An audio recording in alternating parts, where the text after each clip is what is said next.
Provo City Landmarks Commission, June 21st, 2023. Welcome to Provo City Landmarks Commission meeting. We're happy to have one item on the agenda. We originally had two, but item 2 has been continued to another meeting. So we'll start with item number 1. Okay, well, that's okay. I'm Jessie Embry. I'm a member of the Landmarks Commission. The chair is not here today, so I am acting as the chair for this meeting.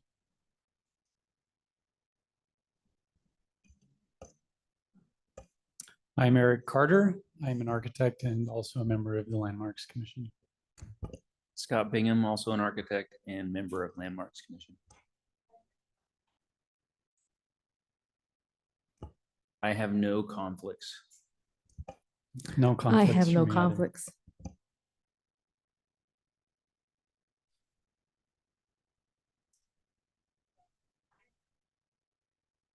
Item number 1 is Michael Lawlor requests a certificate of appropriation for facade changes at 241 West Center Street in the DT1 General Downtown Zone.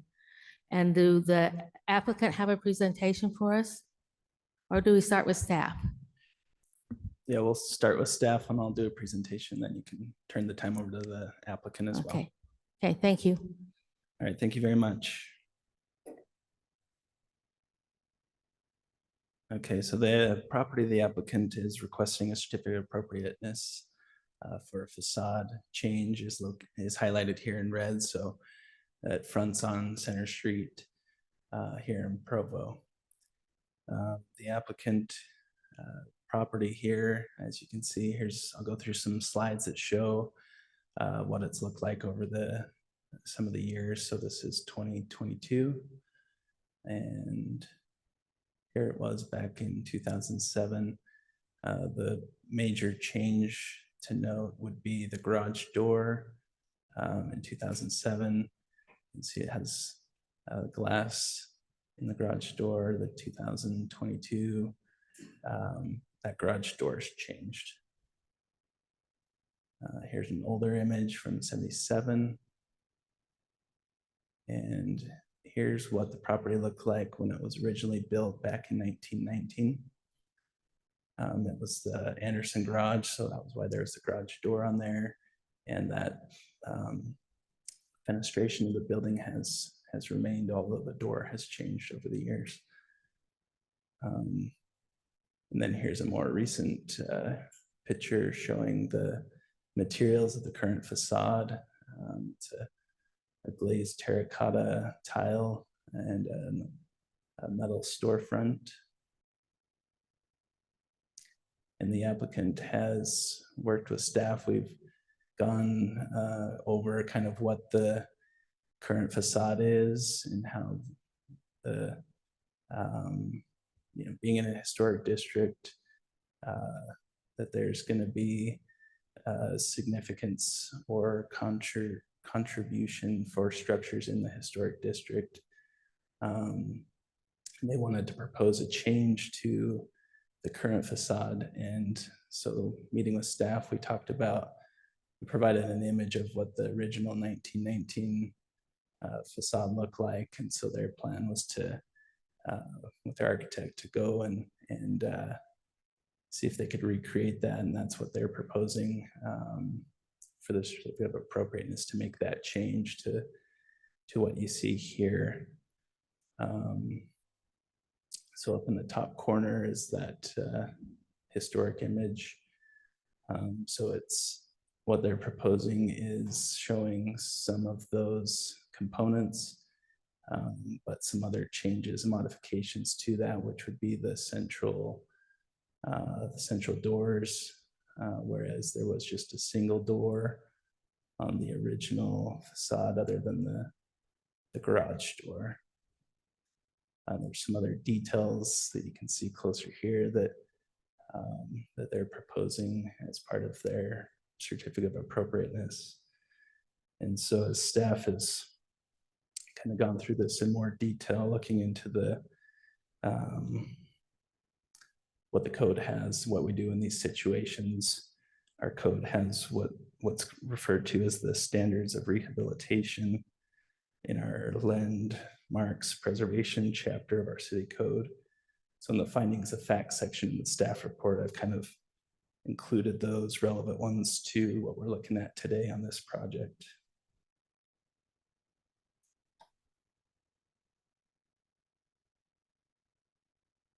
And then I'll give you a little brief background on the nomination for the historic district, for the downtown Provo Historic District.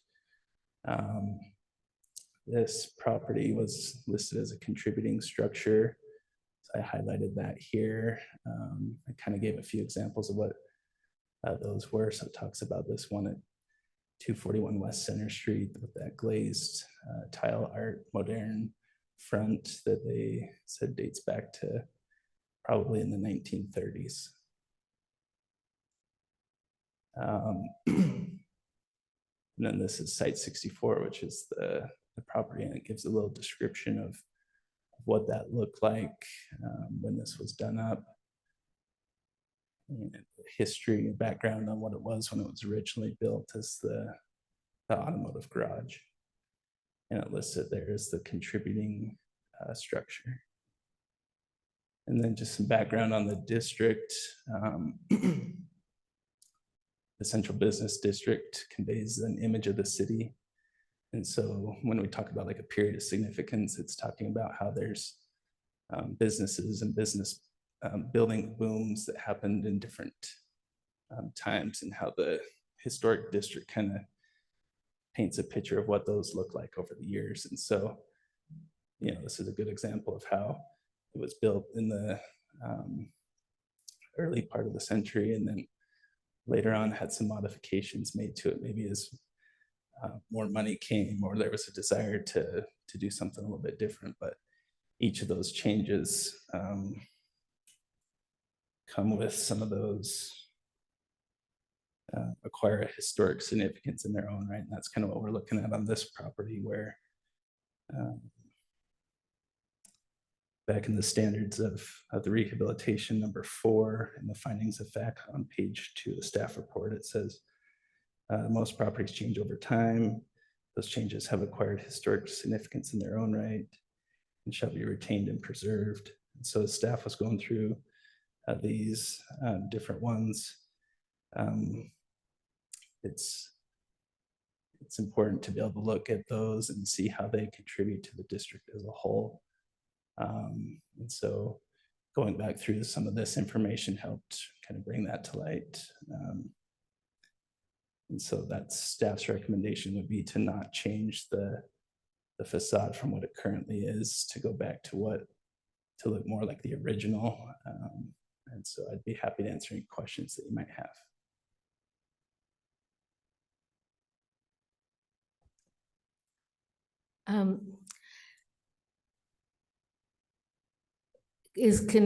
I guess the applicants could tell us about the condition of that current facade, correct? Sure, and I got a picture of it. So there's some tile that's broken, you see down the corner. So things like that would be things that we could look towards having those replaced, repaired, things like that. The storefront, so like I mentioned, the garage door has changed and wouldn't be a historic material that needs to be preserved. A closer look at the glass storefront, a lot of that metal around the glazing, the glass appears to be contemporary with the other parts of the facade, which I originally, I think, looking at the front door, thought maybe it was just all a new storefront, but looking closer at it, you can see a lot more detail. I should have provided some of that here, but my guess now would be that that's part of that original redone facade back in the 30s or whenever that was put in place. Well, I walk by this building all the time because I live downtown, and I guess I've never looked at anything beyond the lights that New Skin used to have. And as I looked at the facade, it looked like it was in pretty bad condition, but you don't think it's as bad as it looks. I mean, it does need, you know, it could be cleaned up. It could have some stuff that's repaired. Maybe some of the metal work could be straightened out, things like that. The front door, the door itself looks newer and probably not in the best condition. And so something like that could be something they can look at replacing potentially. But yeah, I mean, the condition of it obviously can use some work, but I don't think it's anything that's irreparable or that couldn't be replaced with matching replacements. So I know that Landmarks wants it to keep, if it's been there historically, it's been there for a while and does not necessarily needs to match, but it seems that the old facade matched what the other buildings on the block better than the current one does.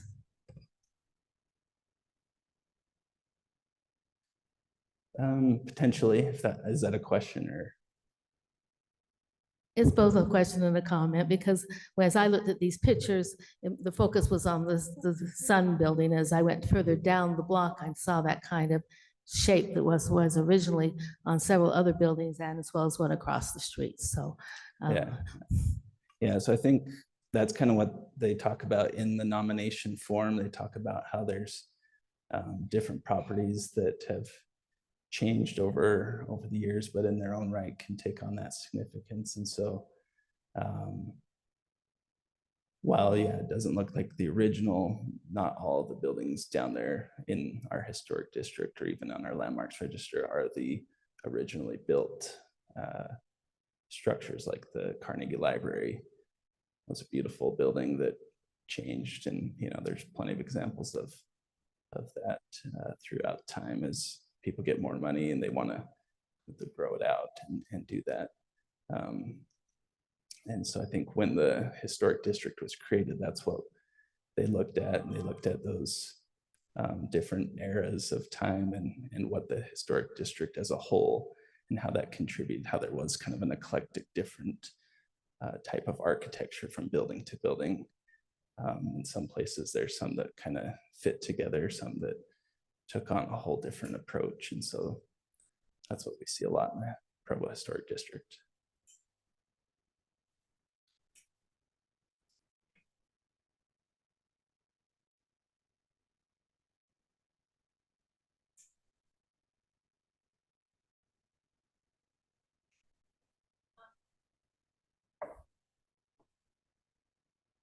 do the other commissions have any questions for staff? No. I do have a question, just to kind of clarify how, I guess, the metrics to determine at what point a modified facade like this has replaced the original facade in its contribution to the historic nature of the building in the district? Yeah, I think that's a great question. And that's kind of one that I was looking into as I was going back through when the nomination was done. They did an inventory of the properties in the district and provided a write-up for each of them. And so the write-up that they did was based on the facade that we see now. It wasn't based off of the original 1919 facade. So they were looking at the one with the glazed tile that dated back to the 30s. And so that's the kind of the period of significance that we're preserving, as opposed to tearing out what we know was historic to go back to something that predated that, but that would have to be recreated. Thanks for clarifying. So to summarize the staff recommendation, it would be, you mentioned just repairing this art modern facade rather than restoring to the original. I think we get that. I guess if that's the path that's followed, can you speak to what if there would be any like modern updates, especially in regards to like insulation requirements. I'm thinking of that single pane glass that's currently there, and the storefront system is obviously outdated. Would the city then require them to bring it up to current codes if they were to follow this recommended route? So I think a lot of that would be up to the Landmarks Commission as far as if they came back with a different request, a different certificate of appropriateness request to remodel the existing facade, to maybe bring the glass up to double pane and find a way and be able to show to you that they can preserve the casing around the metal or around the glass to still be able to accommodate something that would be more insulated. Be able to decide if that's appropriate. It's hard to say if the glass itself is a historic material that's been preserved over the years or not. I don't anticipate that it all has survived over the years, being that large of glass. So if there's a way to show that they could do that and still preserve the facade, I think that's something that you guys would be able to look at. So for right now, we're just trying to decide if it's inappropriate for them to offer to change the facade, or if the facade should remain the same. Correct. Yeah, their request is to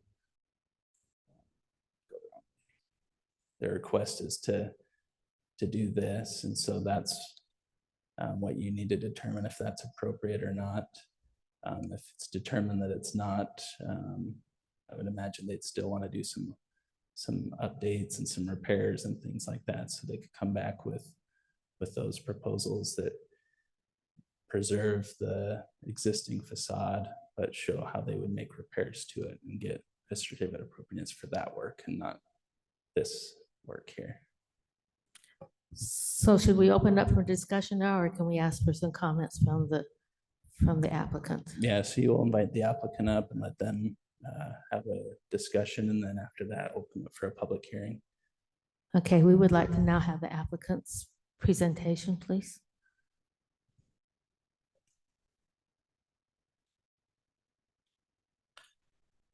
Okay, thank you. I'm Michael Lawlor. I'm with Brock Design in Salt Lake City. We've done quite a bit of work down here in downtown Provo on the Bright Building and several others, so you may be familiar with our efforts. In terms of this building, I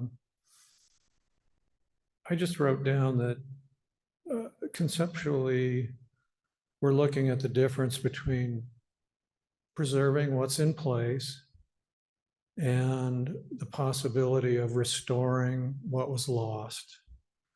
And from the start, we reached out to Dustin with the city of Provo, and we collaborated with him.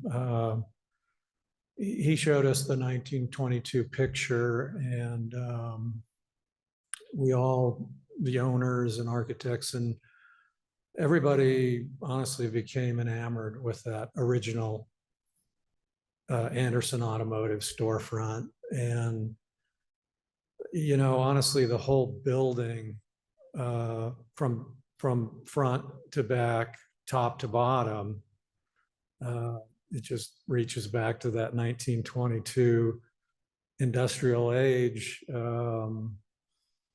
where everything was made in this country. It was repaired in this country. It was built to last for a long time. And we just became enamored with that. There's just something about it. The photo, it shows the owner standing out front, totally proud of their dealership. And I wish you guys could tour the inside of it and see all the history that we've exposed inside of it. And the great lengths the owners want to go to basically strip it down to the original Anderson Automotive, where they had the original 1922 building. They added a second addition to it, I'm guessing in 1930, and then they added a third addition to it in 1950. And, you know, we're not even regarding the whole south side of the building, which has its own whole history. And it's also got a kind of a whole evolving future, you know, for downtown Provo and the next generation to come. So we feel like there's a living history involved in this that starts in 1922 and is going to shoot out into our future. You know, Thread is an internationally recognized company started by one young entrepreneur from this town. And, you know, it just sort of feels like generationally, he's the descendant of those Anderson Automotive guys standing out in front of the building. So enough of the dramatics, but we did collaborate with Dustin. He's very helpful. He did show us a 1922 facade, and we became enamored with this. He worked with us and pointed out that, you know, this is a risky undertaking between the preservation, the preserving what is in place as opposed to restoring what was lost.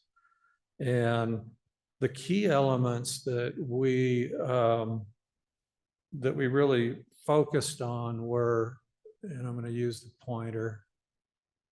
So we brought back the cornice from the 1922. I call it the bulkhead. You know, we're showing that basically that same Anderson Automotive bulkhead. And, you know, the owners even asked if we could do the blade, the big blade sign that Anderson Automotive had, and that's kind of not allowed anymore. But, and then the clerestory windows that go all the way across, and then the carriage doors. And, you know, as far as we can tell, people drove their cars in there, and there was a door to drive them out the back. And I believe they changed tires and oil as you drove through. If you look close at the 1922 photograph, you can kind of see a service window inside there. So that being said, we focused our efforts on those three primary features. And, you know, it did become clear to us that there might be an expectation that if we're going to restore this, that we restore it to an absolute T. And I think at that point we said, you know, we have to weigh our owner's functionality as a retail and an office space, you know, with the historic requirements. So I think that's my push for this facade. As I look at the Art Moderne facade, I can understand that it is your mandate to preserve what is in place, and you know, that's an honorable cause. The one thing that worries me about the existing storefront, none of that glass and none of the framing members of that glass facade, they don't meet any energy standards. And even more scary, it's not tempered glass. It doesn't even come close to meeting the wind loads that would be required. I mean, it's actually pretty dangerous to have the public, you know, walking in front of that. So, but again, you know, we leave it up to your judgment, and it is your city. And just keep in mind that, this is the next generation of young entrepreneurs that are choosing to invest a lot of money into restoring not just the facade of this building, but this whole building, top to front, roof to basement, back to front. And, it's also going to create that they're such a well-known, internationally well-known company. I think it's going to generate a lot of additional vitality to your historic district. And these historic districts are great, but, we also have to think about, downtown Provo wants to be a place where a lot of young people come. And part of this whole building is the Carry On Foundation, which is an indoor skate park that the owners are doing. And that's going to affect a lot of young people coming downtown. And it really focuses on the physical and mental health of young people in your community. So that's my pitch, and thank you for listening.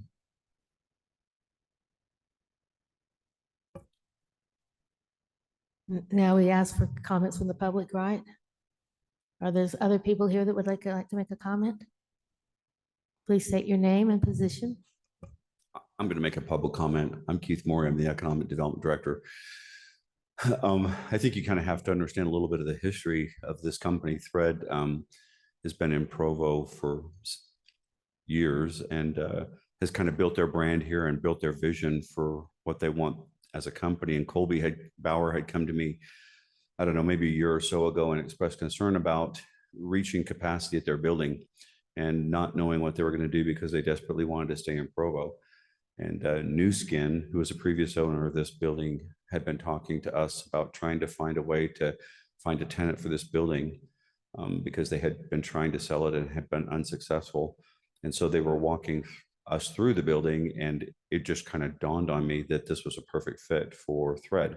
And the reason why is because I think it really embraces what we're trying to do with our downtown. To have a retail component that brings people to our downtown area, I think is an essential element that we want on Center Street. But it's also stabilized with the office component that will be in the center, in the heart of it. So regardless of what happens with retail, you'll always have their core office component with their employees that are here all through the day, going for lunch and whatever, kind of hanging out in the downtown environment.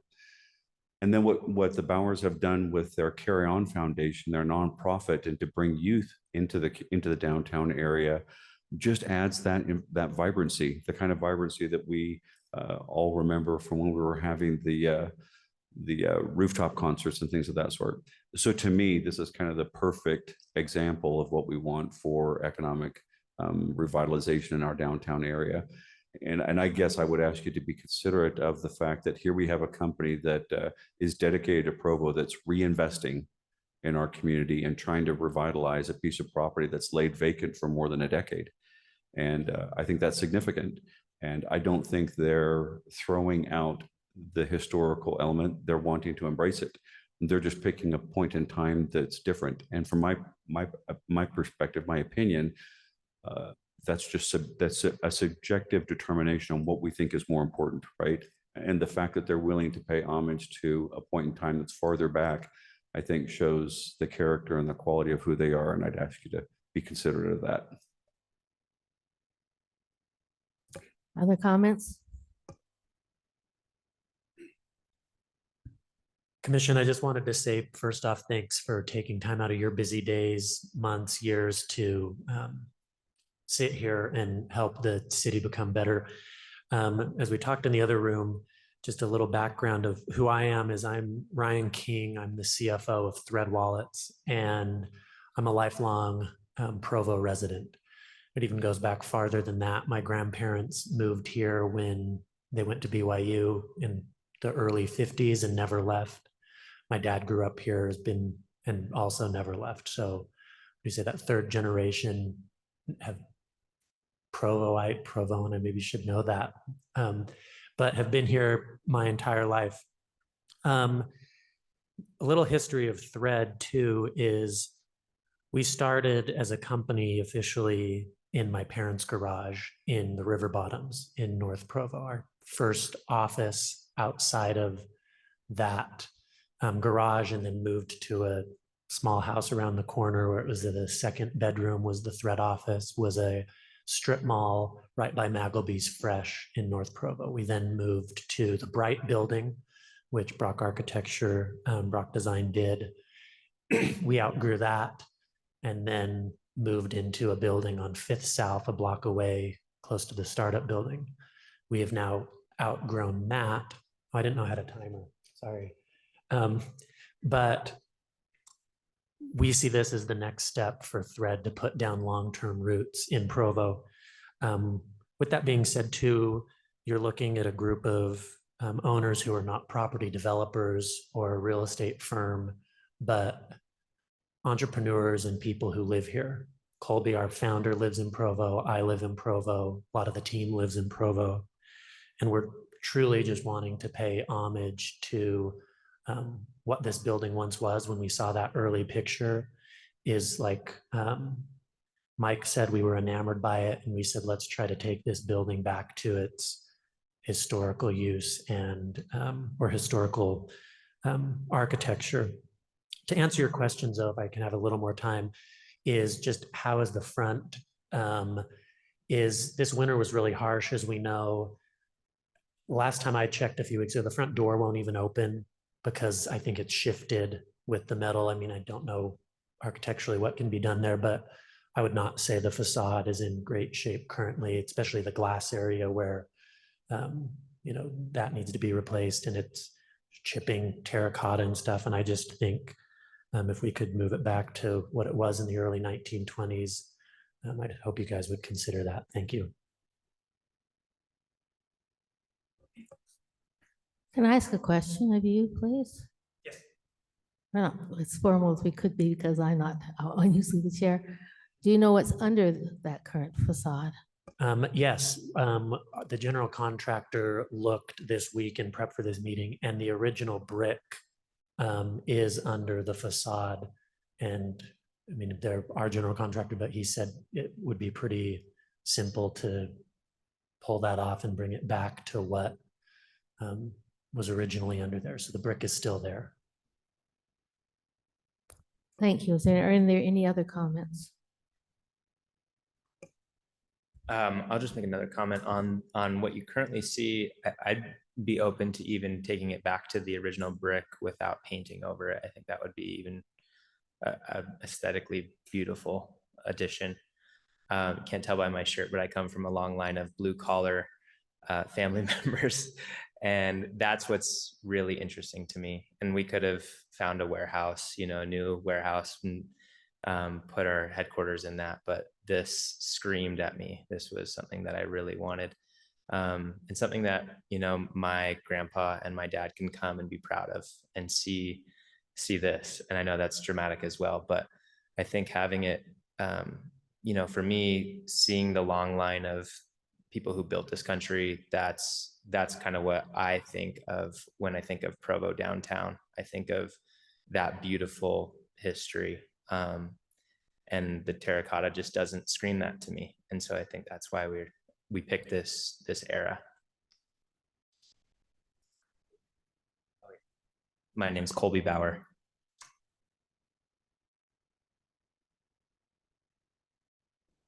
Other comments? We open up for discussion among the commissions.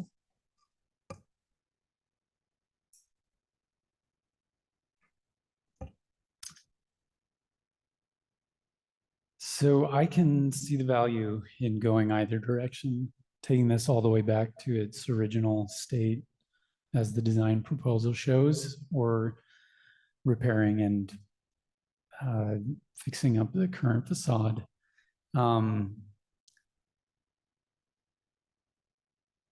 That is, if we as the commission can determine that's the appropriate thing to do. My concerns here, and I'm glad that the contractor has done some study, but question how suitable the brick will be once the tile's pulled off of it, if there's any extensive damage to that original brick. And I would say that a condition of the appropriateness would be in repairing, restoring the brick. That, and kind of a similar note, I know Dustin mentioned the centering of the door doesn't quite match the original building. I think that is not maybe a crucial element. I think centering the door actually appears to work well, but I would say that maybe another condition is all this work has been done to create a historic storefront, but that looks like a very modern element, that there's a frameless door in the middle. And so that would be kind of another suggestion that I might make, is some efforts are undertaken to create a main entry that's kind of cohesive with the rest of these really fine historic elements. But those are the only comments that I had.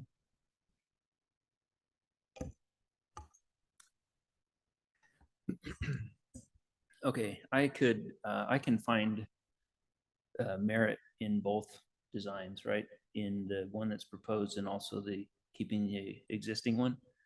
I've heard a lot of comments about the glass being a concern and doors not shutting and so forth. And I would presume that if you would move forward with the terracotta model or facade, that you would want to replace the glass and replace the doors and update those. So I think condition aside, either way, you're going to want to update the glazing and doors and so forth. I could see going forward with the proposed because it does kind of predate. I'll be honest with you, when I saw this, I thought, wait, what? I've always remembered it as the terracotta version. I didn't realize there was a version that predated that. So in my mind, that, you know, that opens up the opportunity to go back to this. However, if we go down this road, I think that this facade here needs to be massaged to further represent what the historic facade was. And let me preface this statement by saying that I'm a details person, like real details. So I'm seeing that we're missing plinths, you know, the concrete plinths that would, where the brick would rest on. There's a concrete, I'm going to call it a capital. It doesn't have any of the detail of a traditional column capital, but we're missing that on these brick columns here, the new painted brick pilasters. Okay, we'll call them pilasters. And then, like you were saying, with the kind of a more modern facade, where we've got a frameless glass door, which, you know, I guess part of me says, yeah, let's leave some room for updating, but at the same time, you don't want it to stand out. So another thing is, you know, what kind of windows do we have here? It says these are new knee walls with pre-finished metal. So that, let's see where.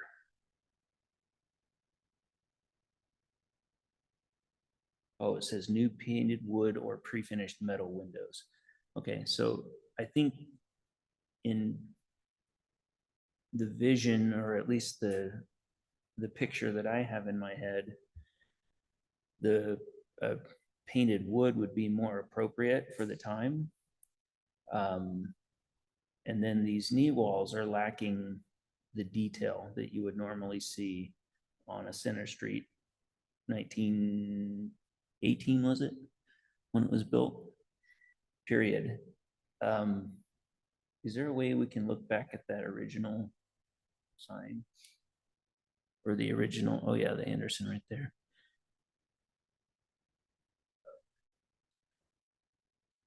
That one right there. You see what I mean? How there's the plinth, the concrete plinth that runs clear across.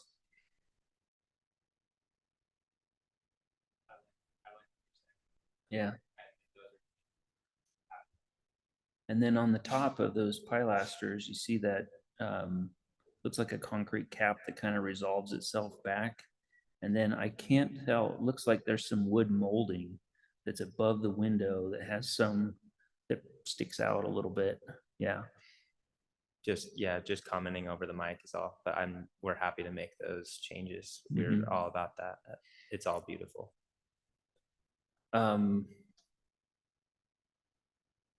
Okay, if we can go back to, so is this the most current rendering right here? Number 1, Center Street facade elevation? Because there was something that I saw, and I can't remember what it was, but it looked like it had another trim that went around. Yeah, in your staff report, there's a previous version that has Okay. But that's gone now. that black around there, and then they sent this and wanted to show this. It also looks like that top, the pre-finished metal coping isn't as thick as what the original was. So I'm just seeing some scale issues there and some detail issues. So if we were to go this route, then I would kind of, because we're restoring back to something that was, I would be a little bit more vigilant on the detailing of it so that it looks appropriate, so that it's not just something new that was made with new materials and recreated. So that would include the windows and then the doors. Wow, those doors are, looks like you got them right on. The mullions and muntins are a little bit skinny, I think, and potentially the stile and rail, but I applaud the attempt. That sounds bad. I mean that in the best possible way. Effort. I applaud the effort.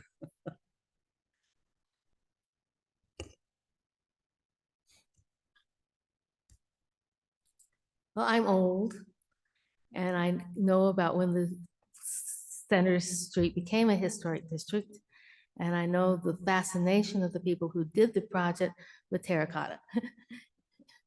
And I will admit I had not ever looked up, and I think that it looks, it's what's been there for many years, and maybe it wasn't what should have been there for many years. That's just a personal opinion, not an expert opinion. That's why I'm glad there's 2 architects here. I forgot one other thing. Dustin, what is the wiggle room on blade signs? Are they an absolute no?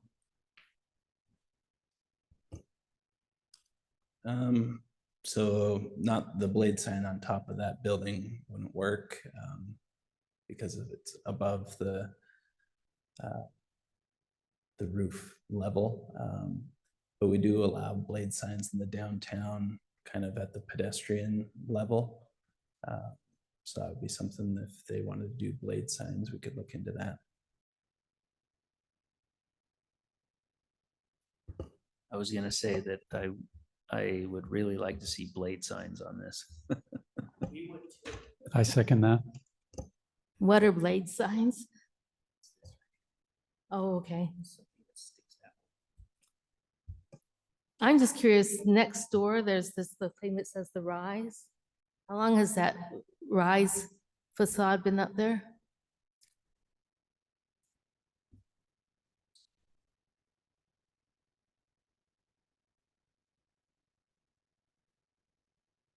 It's the building next door. Mhm. It's brand new, it just went in last year. Should that have come to landmarks?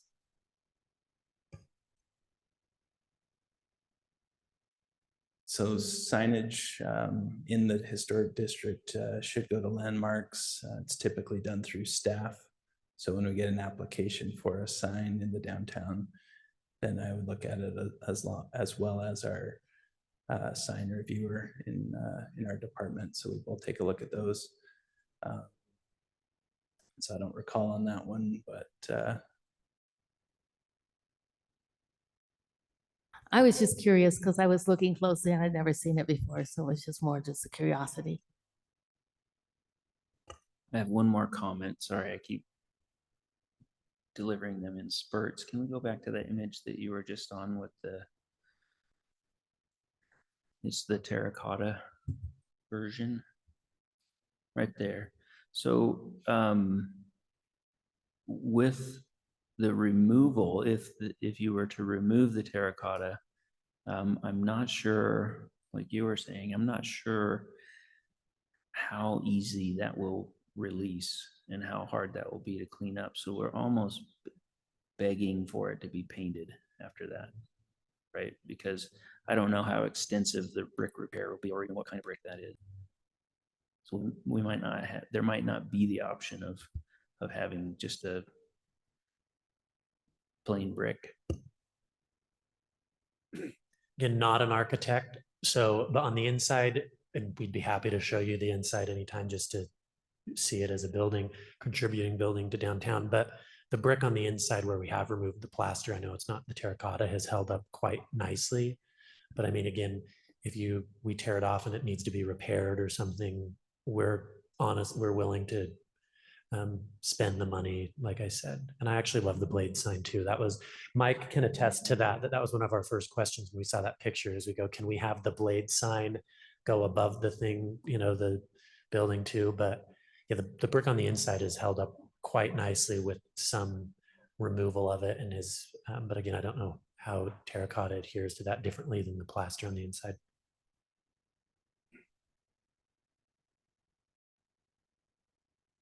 I know you've closed your public comment period, but Quinn Peterson with Downtown Provo just finished their board meeting and was a little bit late and wanted to make a comment if you're willing to allow it. I'm fine with that. Historically, I've needed to come to these meetings, but I have one meeting every month and it's at noon every third Wednesday, the big lunch for the business community downtown. So I cleaned up and I ran over. So anyway, we had a chance to discuss this issue in my board meeting this morning. We love the original design that predates the Art Deco facade that was put on. And we're really grateful for this property suddenly giving some life again. I don't know if you're familiar with the history of the building, but I took over this program 7 years ago and this was a blight. And the downtown wanted to see this cleaned up. And so I built the LED installation that was inside this for years that you could text and animate things. And Nu Skin allowed us to do that so that it would clean up the facade and not look so crummy.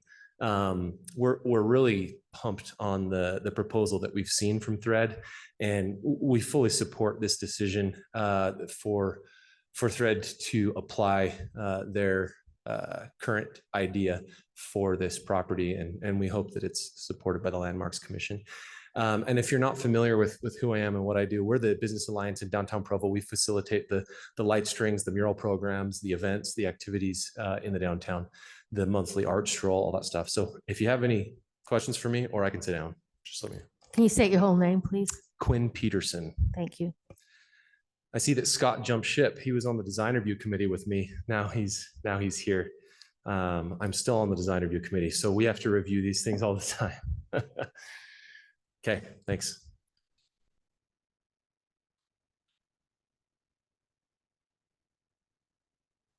So where are we at?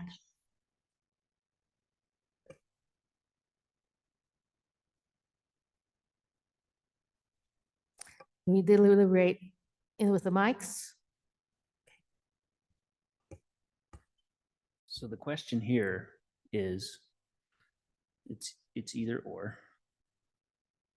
Do we hold with the terracotta facade, or do we allow the predating facade to be resurrected? And that is the only question that we're dealing with here. Yep. So, so what are our views of that? Well, I think I heard both of you say you could go either direction. Right? mhm. Yeah, at this point, I would be in favor of resurrecting the old facade, provided that the details, like all of the details, get resurrected as well, including the appropriateness of the windows and doors.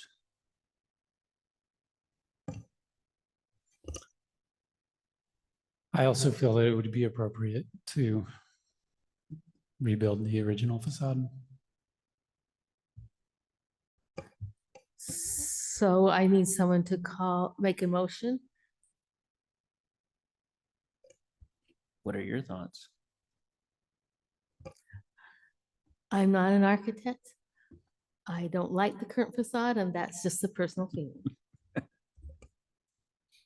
Okay, I'll make a motion that we, I'm not sure what the right term is that I'm using here.